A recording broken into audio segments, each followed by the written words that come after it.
All right, so we have some disclaimers here that hopefully you can all read very quickly. All right, and let's get started here. So the challenge I see here with permanent life insurance is people go into the conversation and talk right about life insurance, and the clients have heard that conversation before, so it tends not to go that well. Where we've had success here with the agents we work with and with clients is talking about taxes. So that gets everyone's attention right away. So as you can see here on this first slide here, you'll see the increases in taxes that have happened, 2012 to 2015 here. And as you see, top tax rates have gone up to 4.6%. Medicare payroll taxes have gone up 0.09%.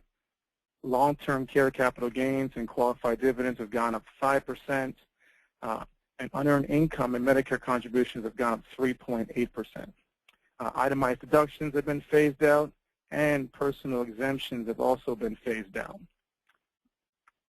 As you can see, Social Security is up to 85% of your benefits could be taxable. Medicare premiums could rise from $105 to $336 a month if your income is $214,000 or above. So as you see, now you have someone's attention because you're not talking about someone else's money, you're talking about their money. And you have to agree that it's not how much money you make, it's how much you get to keep. So we've generalized this down to 3 buckets. You have your tax-deferred bucket, which is going to be your 401ks. You have your taxable bucket, which is going to be your stocks, your bonds, your mutual funds. And then you have your tax advantage bucket, muni bonds and Roth IRAs. So now you see your clients are going to have their money, for the most part, in one of these buckets here. And then what happens here is we're going to show you how the client's being taxed pre-59.5 all the way up to age 70.5. And as you can see, 59.5, you have ordinary income tax plus 10% penalty. You also have tax-deferred bucket becomes taxable. At age 62, too much modified and adjusted gross income, 85% of Social Security benefits are taxed. Age 65, too much modified adjusted gross income. Medicare Part B costs increase from $105 to $336 a month. And then at age 70.5, your RMDs, required minimum distributions, add to tax exposure as well.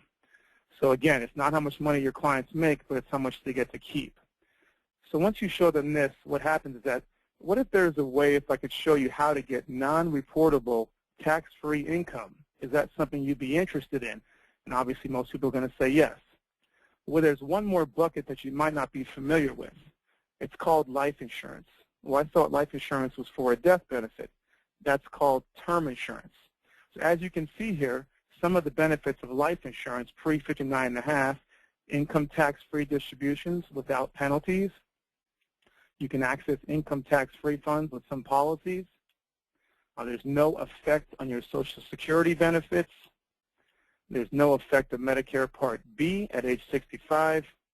And then 70.5, there's no required to take minimum distributions. So again, life insurance is not always the sexiest thing. People don't buy it because of that, because they buy it because of the benefits it provides to you. And again, here's some more benefits. Tax-deferred growth, as you can see, per the IRS Code 72E1. Tax advantage distributions, as you can see, IRS Code Section 72E5C.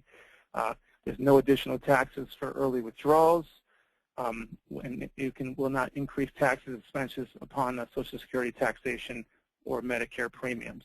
And obviously, one of the best parts is the income tax-free death benefit. There's a lot of needs that life insurance can provide besides just a death benefit, and unfortunately, that's how it's been sold in the past.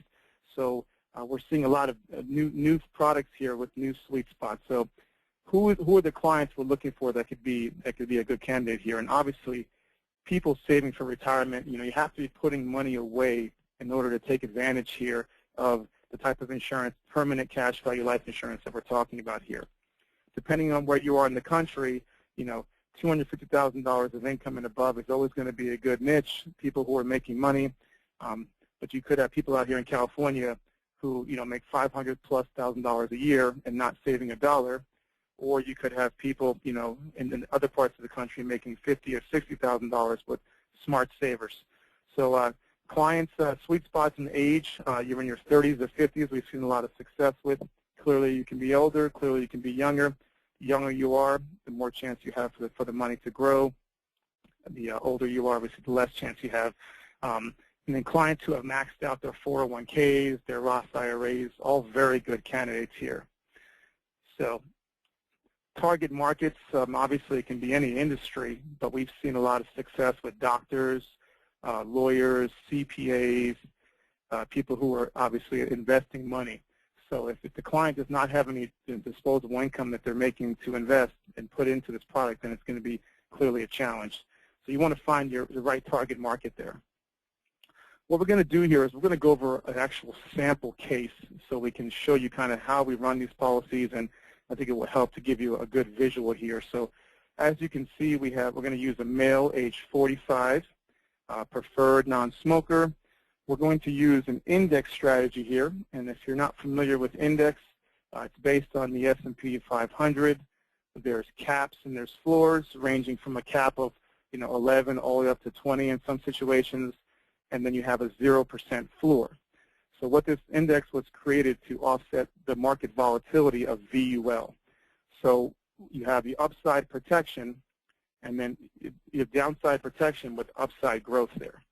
So it's a pretty unique strategy, and we've had a lot of success with it here. We're going to do a 7-pay premium here, and we're going to do a 7% interest rate. So there are some carriers that have higher participation rates than 100%. So 7% in a lot of cases can be still pretty feasible. We're going to do a minimum death benefit, maximum cash value play. And by doing that, there's two things that happen that really help the client out. When you minimize the death benefit, what it does is it lowers your cost of insurance charges down to the minimum. That helps your client out. But it also does another thing. When you lower the death benefit, it actually lowers the commission on the case. So when you speak to your client, it makes them really feel like you're doing the best thing possible to get as much cash for them for retirement income as possible. So, and it maximizes your cash value, obviously. So let's go ahead and go into this illustration here. All right.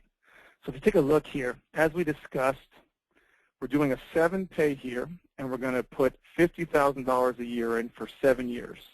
And then if you look over here to the death benefit, it's going to show us what we want to do is have the minimum death benefit possible, as I just explained. So that policy, that money is going in for 7 years. Your clients can visualize 5, 10, 7, 10 years, but when you start talking about putting money in for a lifetime, you can lose people.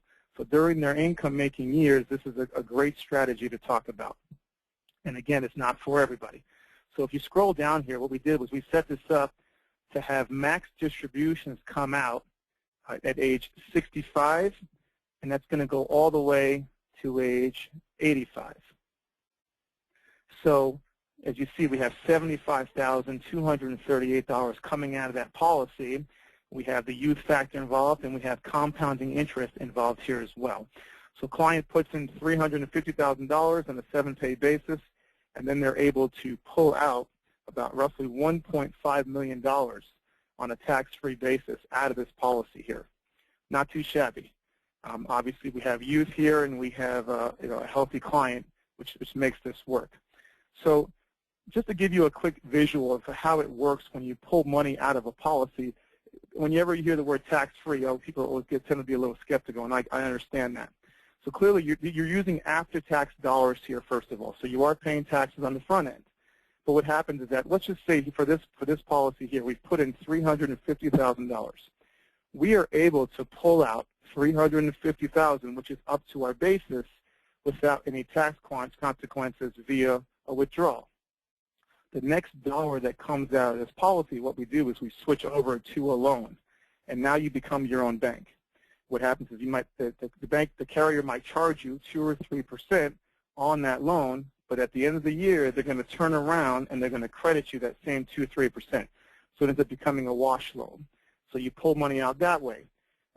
Now what happens is, as long as you do not surrender to this policy and the policy stays in force, and you have a guaranteed paid-up death benefit, you're not paying taxes on the gains. So in essence, that's how it works with these policies, and that's how you can pull money out tax efficiently, and you end up dying with this policy here. So in a lot of the carriers that we have now have riders on the policies built in that will not allow the policy to die, will turn in automatically into a paid-up policy. And we can have conversations about that as well. So I'm sure there might be some questions here regarding this illustration, but I just want to keep moving forward here, and we'll have Q&A towards the end. So what we did is we built some marketing pieces here. Let's go ahead and minimize this. We've built some marketing pieces here that a lot of the GAs, obviously, they're good at being order takers. But when it comes to marketing ideas and strategies to help their clients out, that's where we fall short as an industry. So what I want to do is I want to show you some pieces that we created here to help you out to have this conversation with your clients. So as you can see here, we have this presentation's been summarized and shortened so that way you can use this for your clients. If you look to the top right there, you'll see there's a place to put your logo in there. We're not about branding ourselves, we're about branding you. And we want to make sure that we give you the tools to help you to increase revenue for yourself and to do more business.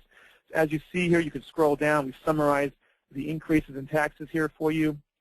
We've laid out the 3 buckets. I've done this presentation with a doctor friend I have who makes $500,000 a year, and it made perfect sense to him. He's getting killed on taxes. So, and we're not sitting here saying to put all of your money into life insurance, because we believe in these 3 buckets here. If somebody's willing to put money into a 401k and match it for you, absolutely, take advantage of it. The stock market's a great thing. And then obviously, you have your 3rd bucket, Roth IRAs and muni bonds. What happens is that life insurance is set up to protect all the 3 buckets that you have here for when you need to pull money out. There's no more flexible vehicle than life insurance to take withdrawals out of. So obviously we talked about the ages and the taxes, and then that 4th bucket of life insurance, creating the non-reportable tax-free income, and then some benefits down here. We highly advise you to use this piece, talking to your clients. It does work. So that's a marketing piece that you'll have access to. Just to show you another piece here that we've had success with, this is called the policy review form. A lot of our agents have done very well with this because you have to agree it's much easier to help someone replace their current insurance than it is to try to sell them new insurance. So what happens with this policy review form is you go ahead and you have your client. So if you go ahead and look here and scroll down to, all you have to do is have your client fill out this section right here, and then they send it back to you. You send it into BackNine Insurance. What we do on your behalf is we'll call the carrier. We'll take 30 minutes out of our day and call the carrier and figure out exactly what your client has in terms of coverage. Now, we typically use this on permanent policies so we can see what the cash values are and where we're at here. And then on the first page here, we'll summarize this for you. And then based on what your client's needs are, so let's say it's sustained death benefit, lower premium, we're going to give you 3 different options of who we feel like are the best players in that space. Same premium, higher death benefit, we'll do the same thing. And then what we see a lot of common of is no additional premiums and a paid-up death benefit. People typically if they're in any kind of market, they want to maybe just have a guaranteed death benefit. So we see a lot in that space as well. This piece can be branded again with all your information if you look to the top here, and we're having a lot of success with this here. So, all right, we have that piece. So that goes ahead and wraps up our. Let me minimize this here. That wraps up our presentation here. And as you see, all my contact information is here. We're here to run any illustrations that you might need with this. Again, we're having a lot of success in this space. This is not for everybody. Your clients do have to be putting away money, and then you can have a conversation. Sometimes you get the term insurance out of the way so that give me a penny and I give you $1 if something happens equation is done, and then you can start talking about retirement income for your clients. So I thank you very much. If you have any questions, I'd love to see if I can answer questions, and all my contact information is here if you need to have any illustrations run.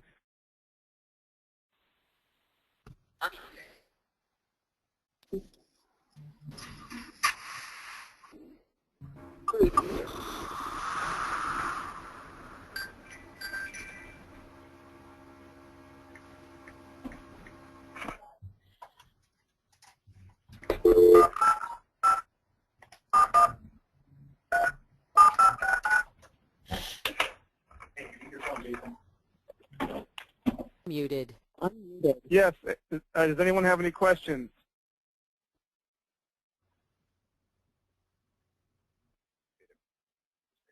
Okay, thank you very much for your time, and have a great day. I will send out the presentation to anyone who would like, to all the parties, okay? Thank you again.